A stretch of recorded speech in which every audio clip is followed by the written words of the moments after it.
On se dit tout, l'émission qui déshabille les décideurs pour partir à la rencontre de femmes et d'hommes pour découvrir leur parcours, leurs engagements, leurs passions.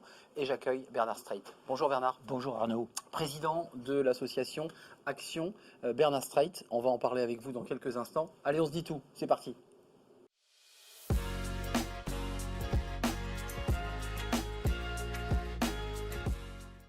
Avec nous Bernard Streit. Bonjour Bernard, merci. Bonjour Arnaud. D'avoir répondu à notre invitation. Vous allez nous raconter votre histoire et votre parcours parce que c'est vraiment un parcours incroyable.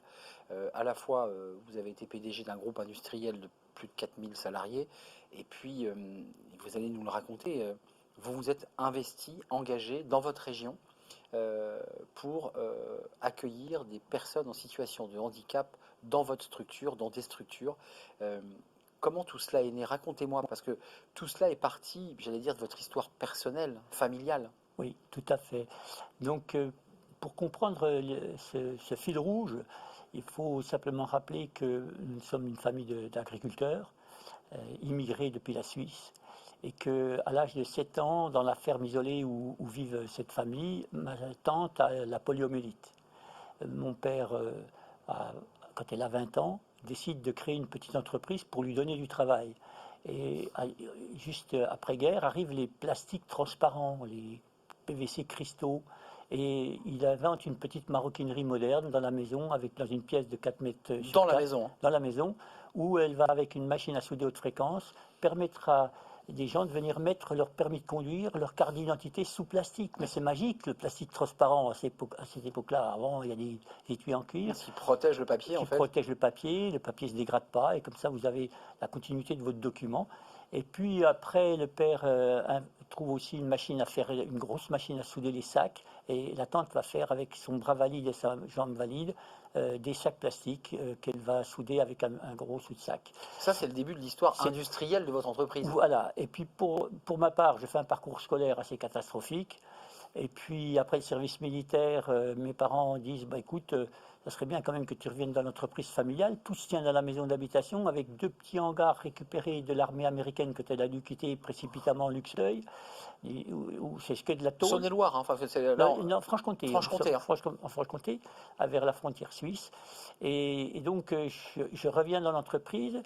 Et sincèrement, si mon frère n'avait pas été handicapé, en fait, je pense que je ne serais jamais devenu un chef d'entreprise. Donc je reste là, j'ai du mal à démarrer parce que je suis un garçon timide, mes apprentissages sont difficiles, je suis un peu introverti, mais je suis poussé par cet élan de continuer l'activité familiale. Pour votre frère? Pour mon frère. Parce que vous ne voulez pas qu'il se retrouve seul, en fait. Voilà, et ma tante aussi, parce que ça a été créé pour ça. Et un jour, j'ai eu une belle phrase d'un collaborateur qui m'a dit « Ah, vous savez, les Straits transformer les pépins en pépites ». Et c'était formidable parce qu'on a réussi à... Et alors après, si vous voulez, l'entreprise a végété pendant un certain nombre d'années. Et puis, on est quand même né pas loin de Peugeot, dans le berceau à Peugeot, oui. Puisque Peugeot, son Montbéliard, Sochaux, on s'est mis à faire des produits pour protéger les câblages d'automobiles. Puis, on était encore... nos investissements, pour vous donner une idée, on faisait la poubelle des riches. C'est-à-dire qu'on allait acheter du matériel que les autres ne voulaient plus pour pouvoir produire, parce qu'on n'avait pas un sou. Dans un atelier, cette fois-ci. Dans un atelier, un petit atelier qui était mais vous avez quitté la cuisine, là. Oui, on avait encore la cuisine, plus un petit atelier en face. Et donc, est arrivée la globalisation des affaires. Nos clients, après cette révolution qu'il y a eu de libre-échange à travers le monde, cette mondialisation, nos clients nous ont demandé d'aller en Espagne, puis d'aller au Portugal, et on était encore des semi-artisans, semi-industriels. Tout d'un coup, tout s'accélère. Tout s'accélère. Et donc, comme on n'avait pas eu de succès auparavant, on n'a pas été obligé de démonter la cathédrale pour aller mettre des petites chapelles aux quatre coins du monde. Vous étiez très agile, en fait. Hein. On était très agile, parce qu'on n'avait pas le poids de tout ça. Donc, 4000 salariés pour finir dans cette trajectoire incroyable d'une entreprise qui explose, mais votre colonne vertébrale, on vient de le voir, c'est votre frère, l'accompagnement, et je dirais un moment tragique de votre vie, mais qui est en même temps un rebond, un renouveau. Votre frère vous dit presque sur son lit de mort. Oui. N'oublie pas, fais quelque chose pour les personnes handicapées. Ouais, voilà. Qui me permettra de continuer à penser à moi. Oui. Alors il faut dire aussi que j'avais fait la promesse à mes parents de m'occuper de mon frère jusqu'à la fin de ses jours, parce que c'était l'angoisse de mes parents. Ce que vous avez fait. Voilà, ce que j'ai fait. Mais dans un souci de précaution, quand nos parents nous ont partagé, j'ai acheté la maison de mon frère qui est au milieu du village en viager pour lui faire un pactole. Parce que vous savez, dans la vie, hein, si vous avez un peu d'argent, vous trouverez quelqu'un pour vous aider. Si vous n'avez pas d'argent, vous êtes dans la misère pour toujours. Donc j'ai fait cette cagnotte, et donc quelques semaines avant son décès, je l'ai approché, j'ai dit, Philippe, tu veux faire quoi de tes sous? Il ne savait pas compter, donc il ne savait pas ce qu'il avait, mais il a dit, effectivement, ce qui m'oblige, il m'a dit, il faudrait que tu fasses quelque chose pour les gens comme moi. Et ça, c'est fantastique. Vous le faites. Et j'essaye de le faire, et tous les jours, j'essaye de le faire. Et ça, c'est ce qui guide mes pas. La trajectoire de votre vie, qui est effectivement incroyable, c'est qu'aujourd'hui, vous avez combien? 75, 80 personnes dans cette structure Action Bernard Strait. Philippe Strait, qui est votre frère. Mon frère, parce que j'ai voulu que ça porte son nom. Et ça porte le nom de votre frère. Parce que mon frère a donné son patrimoine. Moi, j'ai apporté aussi, mais c'est quand même lui, à l'origine, qui me met sur cette piste-là. Combien de salariés, là, aujourd'hui? Aujourd'hui, on a créé 80 emplois en l'espace de 2 ans. Donc 75% sont avec handicap. On est dans une activité de prestation de services pour des grands comptes. On travaille beaucoup pour Le Bon Coin, par exemple, où on traite à peu près 100 000 mails pour eux.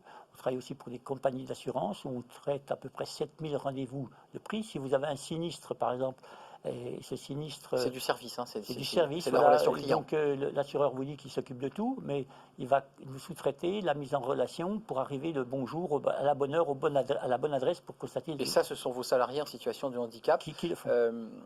Maintenant, ça s'est structuré, mais vous les rencontrez, vous avez des échanges avec eux, comment ça se passe? Vous continuez à être opérationnel? Ah oui, tous les jours opérationnel, parce qu'on a démarré à zéro. Donc j'ai retrouvé mes réflexes de 45 ans en arrière, en démarrant une PME. Mais avec l'expérience de quelqu'un qui a dirigé une entreprise de 4000. Oui, mais il faut savoir que quand vous dirigez une entreprise de 4000, c'est plus facile que de diriger une entreprise de 4, 5, 6, 10 personnes. C'est pas la même chose. Souvent, on dit, oh, le patron, il a 4000 personnes, ça va être compliqué pour lui. Oui, c'est compliqué. Mais il est plus loin. Mais si vous voulez, vous avez un staff autour de vous. Donc là, j'ai des jeunes personnes qui m'ont rejoint, que je forme, et qui apprennent très rapidement, parce que je ne vais pas m'éterniser sur cette planète. Donc il faut assurer la continuité.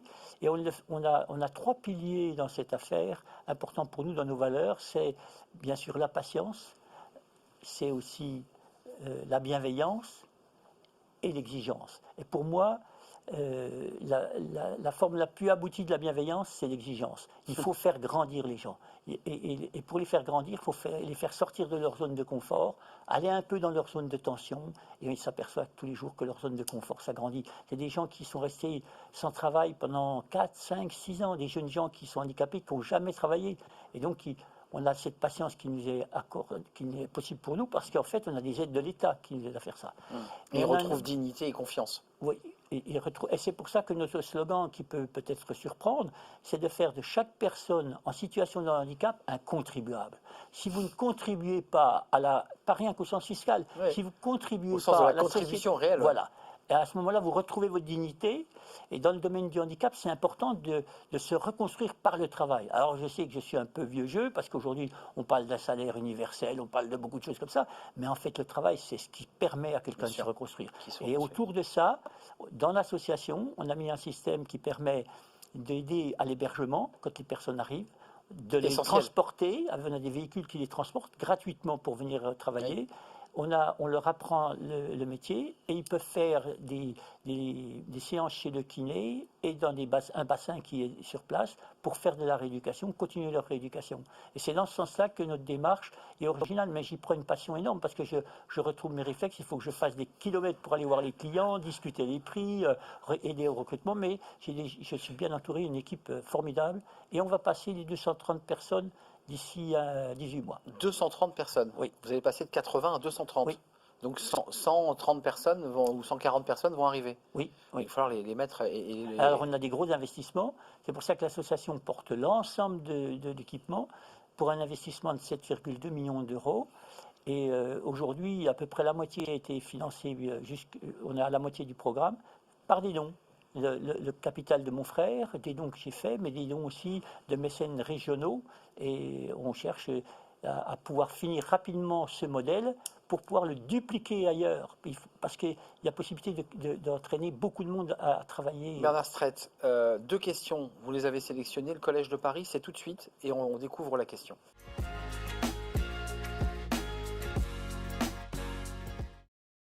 Le Collège de Paris, la communauté d'écoles qui rend l'excellence accessible à tous. Et Bernard, vous avez choisi l'alternance qui est considérée comme un complément essentiel pour la formation des talents. Là, on évoquait la situation de personnes handicapées. Je ne crois pas qu'il y ait de dispositif d'alternance. Vous les embauchez, oui. Elles se forment dans l'entreprise. Et d'ailleurs, est-ce qu'il faudrait réfléchir à une forme d'alternance qu'on puisse permettre à des personnes handicapées à la fois de poursuivre une scolarité et de commencer à s'acclimater au travail? Je pense que l'alternance, c'est une nécessité absolue. Parce que, si vous voulez, et la réponse que j'apporterai à ces jeunes, c'est qu'ils sont le trait d'union entre une école et l'entreprise. Ils sont le trait d'union entre un savoir-faire théorique et un savoir-faire pratique. Et ça, c'est vital. Et puisque cette jeunesse qui est là, j'ai demandé tout de suite, elle a entre 18 et 25 ans, est-ce qu'elles imaginent faire de l'éducation sexuelle sans faire de pratique? C'est pas possible. Donc, soyons réalistes et soyons pragmatiques. Sans pratique, il n'y a rien. C'est une évidence. La question d'Anne Jarot, c'est tout de suite.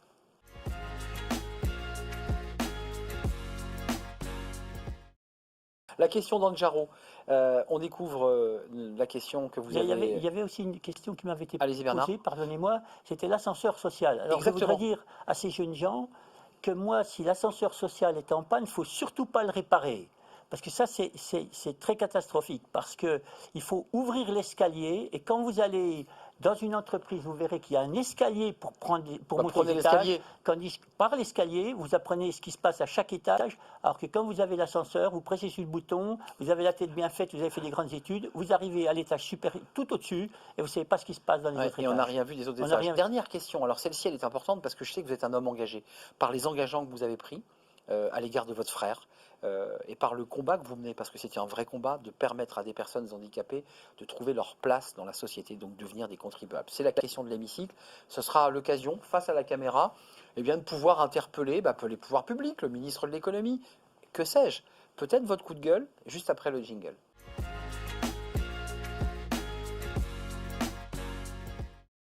Bernard Streit, 1 minute face caméra, peut-être pour interpeller les pouvoirs publics, pour leur faire partager une proposition ou un coup de gueule. Vous avez la parole. Moi, ça sera plutôt une proposition, parce que je pense qu'aujourd'hui, un certain nombre de personnes qui sont porteurs d'un handicap, quand elles viennent pour travailler, sont très soucieuses de perdre leur AAP.